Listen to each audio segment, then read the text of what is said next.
नमस्कार, म डाक्टर घनेन्द्र घरतौला। हजुरहरू सबैलाई यो मेरो आजको पहिलो विषयगत श्रृङ्खलामा स्वागत छ।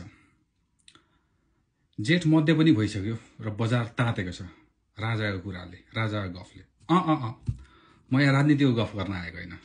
म यहाँ फलफुलहरूको राजा आँपको बारेमा कुरा गर्न लागिरहेको छु आज। हजुर हो, आँप हामी सबैलाई मनपर्ने मध्येको एक फल हो। हेर्दै खाउँ खाउँ लाग्ने, बास्ना सुन्दै अझ धेरै खाउँ खाउँ लाग्ने हैन। तर सामान्यतया जेठ मध्यदेखि पाक्न सुरु हुनुपर्ने आँप अथवा बजारमा आउनुपर्ने आँप हामी कहाँ निकै समय अगाडिदेखि नै आउँछन्, त्यो पनि एकदमै पहेँलपुर भएर।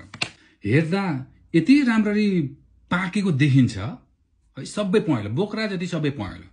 तर किन्यो, घर लगेर काटेर हेर्दाखेरि के छ त, भित्र सेतै हुन्छ, काँचै हुन्छ। खायो, स्वाद पनि छैन, सुगन्ध पनि छैन। त्यसपछि खाएको केही समयपछि कतिपयलाई वाकवाकी लाग्ने, बान्ता हुने, झाडा हुने, जिउ चिलाउने जस्ता अन्य विभिन्न किसिमका समस्याहरू देखिन थाल्छन्। के हो त, किन यस्तो भयो त? कहिले हामीले प्रश्न गरेका छौँ? प्रश्न गरेका छौँ पनि होला, हामीलाई थाहा पनि छ होला, तर पनि हामी वर्षेनी किनिरहेका छौँ। किन त? किनकि वर्षेनी बजारमा त्यस्ता आँपहरू आइ पनि राखेका हुन्छन्। हामीलाई थाहा छ, यो आँप त केही न केही गडबडी छ है भन्ने थाहा पनि हुन्छ, समाचारमा पनि पढिराखेका हुन्छौँ। तर पनि किनि पनि राखेका हुन्छौँ, खाइ पनि राखेका हुन्छौँ, व्यापारीले बेची पनि राखेका हुन्छन्। तर त्यो आँपको सेवनले हामीलाई शरीरमा कस्तो नकारात्मक असर गरिरहेको छ अथवा भविष्यमा हाम्रो स्वास्थ्यमाथि कस्ता कस्ता नकारात्मक असरहरू देखिने छन् भनेर कहिले हामीले सोचेका छौँ? छैन। अब सोच्ने बेला आएको छ। त्यस्ता हेर्दै अलिकति अप्राकृतिक रूपले पाकेको देखिने फलफुलहरू चाहिँ कृत्रिम तवरबाट पकाइएको हुन्छ।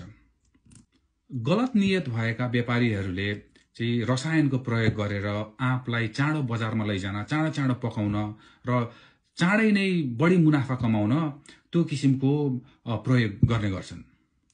नेपाल खाद्य ऐनले पनि प्रतिबन्ध गरेको छ र अधिकांश मुलुकहरूमा चाहिँ त्यो केमिकल, त्यो रसायनलाई चाहिँ प्रतिबन्धित, फलफुल पकाउनको लागि चाहिँ प्रतिबन्धित गरिएको छ।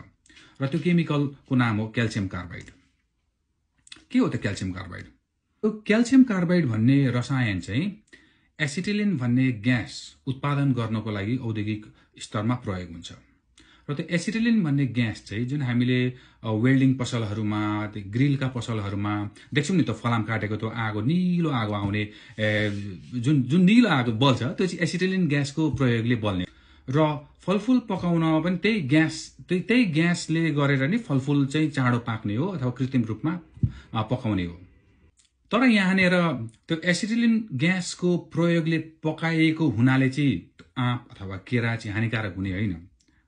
हानिकारक किन हुन्छ त भन्दाखेरि जुन त क्याल्सियम कार्बाइड प्रयोग गरिन्छ एसिटिलिन ग्यास बनाउनको लागि, क्याल्सियम कार्बाइडमा पानीको संसर्ग भयो भने एसिटिलिन ग्यास चाहिँ प्रोडक्सन हुने हो, बन्ने हो। तर त्यो जुन क्याल्सियम कार्बाइड छ त्यसमा आर्सेनिक र फस्फरस जन्य अन्य रसायनहरू पनि मिश्रित भएका हुन्छन्। र यी आर्सेनिक र फस्फरस युक्त पदार्थहरू चाहिँ हाम्रो शरीरमा जाँदाखेरि चाहिँ त्यसले हामीलाई स्वास्थ्यमा हानि गर्ने हो। फलफुल प्रयोग गर्दाखेरि त्यही क्याल्सियम कार्बाइडको धुलो चाहिँ फलफुलमा छर्किने अथवा फलफुल भएका ठाउँहरूमा चाहिँ राखेर पानी छर्किने हुनाले त्यो क्याल्सियम कार्बाइडका केही कणहरू त्यो फलफुलका बोक्रामा टाँसिने र त्यो बोक्रा मार्फत भित्र गुदीसम्म पनि जाने हुन्छ। र त्यसरी जाने क्रममा यी आर्सेनिक फस्फरसयुक्त रसायनहरू पनि जान्छन् र त्यसरी हामीले खाँदाखेरि चाहिँ हाम्रो शरीरभित्र जान्छ, विभिन्न शरीरका अङ्गहरूमा गएर बस्ने पनि गर्दछ र प्रत्यक्ष र परोक्ष रूपमा चाहिँ त्यसले असरहरू गरिरहन्छ। अब यस्ता फलफुलहरू, यसरी पकाइएका फलफुलहरू हानिकारक हुन्छन् भनेर बेला बेलामा समाचारहरू सम्प्रेषण भइराखेका हुन्छन्, सुनि पनि राखेका हुन्छौँ। तर पनि हामी कतिपयले किनि पनि राखेका हुन्छौँ, खाइ पनि राखेका हुन्छौँ। तर अब त यो क्रम, यस्ता फलफुलहरू किन्ने क्रम रोक्ने बेला भएन र? हामीले आफूलाई माया गर्ने हो, आफ्नो शरीरलाई माया गर्ने हो, आफ्नो स्वास्थ्यलाई माया गर्ने हो। तसर्थ आगामी दिनहरूमा अब यस्ता शङ्का लागेका फलफुलहरू चाहिँ नकिनौँ। बेसिजनमा आएका फलफुलहरूको खपत नगरौँ, सेवन नगरौँ। कम्तीमा त्यसको प्राकृतिक सिजनलाई पर्ख्यौँ र किन्नु अगाडि एकचोटि प्रश्न गर्ने गरौँ। त्यो व्यापारीलाई यो कहाँबाट ल्याएको आँप हो अथवा कहाँबाट ल्याएको फलफुल हो, यो चाहिँ प्राकृतिक रूपमा पाकेको हो कि अथवा चाहिँ पकाइएको हो।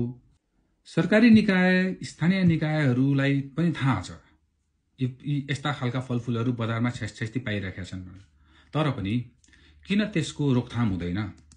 यो वर्षको अथवा अर्को वर्षको मात्र समस्या होइन, यो हामी वर्षदेखिको समस्या हो। समाचार पत्रमा चाहिँ पुरानो समाचार पत्र हेर्नु हो भने त हरेक वर्ष यस्ता समाचारहरू निस्किन्छन्, विषादीयुक्त आँप बजारमा भनेर।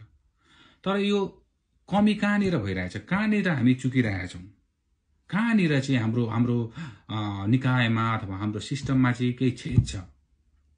सरकारी निकाय तथा स्थानीय निकायहरूले अब चुस्त दुरुस्त रूपमा आफ्नो स्रोत परिचालन गरेर यस्ता गलत नियत भएका व्यापारीहरूको कार्यलाई चाहिँ रोकथाम गर्नै पर्छ। जनताको स्वास्थ्यमाथि यसरी खेलवाड गर्न पाइँदैन, किनभने यो यसपालि यो वर्ष मात्र अथवा पोहोरको साल मात्र भइरहेको घटनाक्रम यो वर्षदेखि भइरहेको छ र हामी चुकी पनि राखेका छौँ। हामीलाई थाहा छ कि यस्तो क्रियाकलापहरू हुँदैछ, बजारमा यस्ता सामानहरू आइरहेका छन्, तर पनि रोकथाम हुँदैन। कहिलेकाहीँ सामान्य सूचना जारी गरिन्छ, पत्र पत्रिकामा समाचार बन्छन्, बस सक्यो त्यसपछि। अनि सबभन्दा महत्त्वपूर्ण कुरा भनेको चाहिँ हामी आफै, म ग्राहक हो भने मैले के किनिरहेको छु, म के खाँदैछु भन्ने कुरा चाहिँ मलाई थाहा हुनुपर्छ। र थाहा छैन, कसैले मलाई थाहा दिएन भने त्यस्तो कुराहरू नकिन्ने, त्यस्तो कुराहरूको सेवन नगर्ने, शङ्का लागेमा त्यस्तो कुराहरूको सेवन नगर्ने, र यस्ता खालका फलफुलहरू सिजन अगावै आए भने नकिन्ने। एक त त्यसले हाम्रो पैसाको नाश गर्यो र अर्को हाम्रो स्वास्थ्यमाथि पनि ठुलो घात पुर्याइरहेको छ। तसर्थ यस्ता बेसिजनका फलफुलहरू अबदेखि खपत गर्ने नगरौँ। हस् त, आजको लागि यति नै। धन्यवाद।